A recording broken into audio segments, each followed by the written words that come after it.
आप सबका स्वागत आपके YouTube चैनल भूतों की अनसुनी कहानियां जा रहा हूं। आज जो कहानी मैं आपको बताने जा रहा हूं इसका नाम है भूत की सच्ची डरावनी कहानी। एक रात 3 बजे मेरे बेडरूम की खिड़की जो दूसरी मंजिल पर है के बाहर चमकती रोशनी और धूप की तेज गंध थी।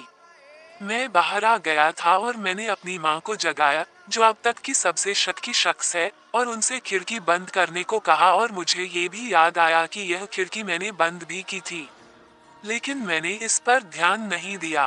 पहले तो वह नींद में बड़बड़ाई और उसके बाद उसने फिर से खिड़की बंद कर दी।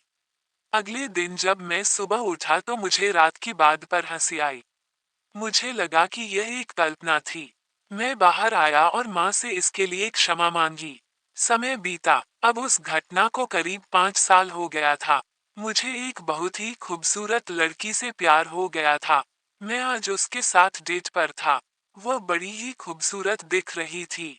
उसका नाम क्षमा था। उसने बताया था कि उसके पिता एक तांत्रिक थे और उसे भी इन सब के बारे में बहुत कुछ पता था, और शायद यही कारण था कि मैं उसकी तरफ आकर्षित हुआ, क्योंकि मुझे भी इस तरह की चीजों में थोड़ी बहुत रुचि थी। हालांकि मैं उसके पिता से अभी कभी मिला नहीं था। मेरी क्षमा से पहचान एक सोशल साइट से हुई थी। बातों बात में उसने बताया कि हाल ही में उसकी दोस्त मोनिका कहीं बाहर गई थी तो वो उसके घर पर रुकी थी और उसे वहां पर कुछ पैरानॉर्मल एक्टिविटीज महसूस हुई। मैंने जब मोनिका से इस बारे में बात की तो उसने बताया कि हाँ, कुछ दिन से वहां कुछ डरावना हो रहा है। तब मैंने कहा कि ठीक है, मैं इसे ठीक कर सकती हूँ। इसके लिए मुझे कुछ सामान चाहिए। लेकिन अगले ही दिन मोनिका की मृत्यु की खबर आई और मैं उस घर को छोड़ दिया। अभी सुना है कि उस घर में अब कोई नहीं रहता है। क्या आप उस घर पर चलना चाहेंगे? ये बहुत ही रोमांचकारी होगा, क्षमा ने कहा। क्या तुम पागल हो गई हो? ये सच है कि मैं इन सब चीजों में इंटरेस्ट रखता हूँ, लेकिन मैं इसे लेकर पागल नहीं हूँ। मैंने कहा, अरे यार, मैंने तो झूठ बोला था। उस घर में कोई भूत वगैरह नहीं है। लेकिन वह रूम अभी खाली है और वहाँ हमारे और तुम्हारे अलावा और कोई नहीं होगा। क्या ख्याल है? क्षमा के इस कातिलाना अंदाज पर मैं फिदा हो गया और वहां जाने को तैयार हो गया। जब मैं घर पर पहुंचा तो मुझे एक अजीब सा एहसास हुआ, जैसे कोई मुझे चुपके से देख रहा हो। लेकिन मैंने इसे भ्रम समझा और अंदर गया। यार, यह रूम कितना मनहूस दिख रहा है। कितने दिनों से खाली है ये? मैंने क्षमा से पूछा। बस कुछ दिनों से ही, क्षमा ने छोटा उत्तर दिया। हम बेडरूम में आ गए थे। हमने वहां एक लंबा किस किया। तभी मुझे हाल में किसी के चलने की आवाज सुनाई दी।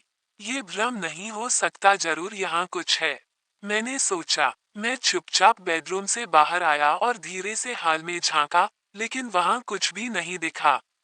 मैं गेस्ट रूम में भी देखा, लेकिन कोई नहीं था। मैं वापस लौट रहा था कि मुझे एक काला मानव शरीर वहां दिखाई दिया। वह एक परछाई थी भूत की। मैं तेजी से बेडरूम की तरफ भागा।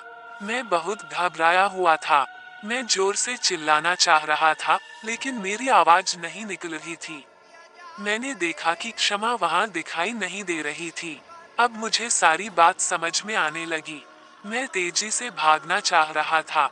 मैं जैसे ही दरवाजे की तरफ बढ़ा, वहां क्षमा खड़ी थी। उसका पैर उल्टा था। वो सफेद गाउन पहनी थी और उसके मुंह से खून निकल रहा था। मैं बुरी तरह डर गया। मुझे लगा कि अब मैं नहीं बच सकता। मैंने यहाँ आकर बहुत, यहाँ क्यों, मैंने इस लड़की के चक्कर में आकर ही बड़ी गलती कर दी। मैंने ये सोच रहा कि वो मेरे काफी करीब आ गई। मैं डर कर गिर गया और मेरे गिरते ही मेरे गले की हनुमान जी की लाकेज बाहर आ गई, जिसे देखते ही वह जोर से चिल्लाने लगी और पीछे हटने लगी। मैं हनुमान चालीसा पढ़ने लगा और हनुमान चालीसा पढ़ते हुए मैं उस घर से बाहर आया और गाड़ी में बैठकर तेजी से वहां से भाग निकला। मैंने सोचा, आज मुझे नया जन्म मिला है। मैंने अपना सोशल साइट्स का अकाउंट हमेशा के लिए बंद कर दिया।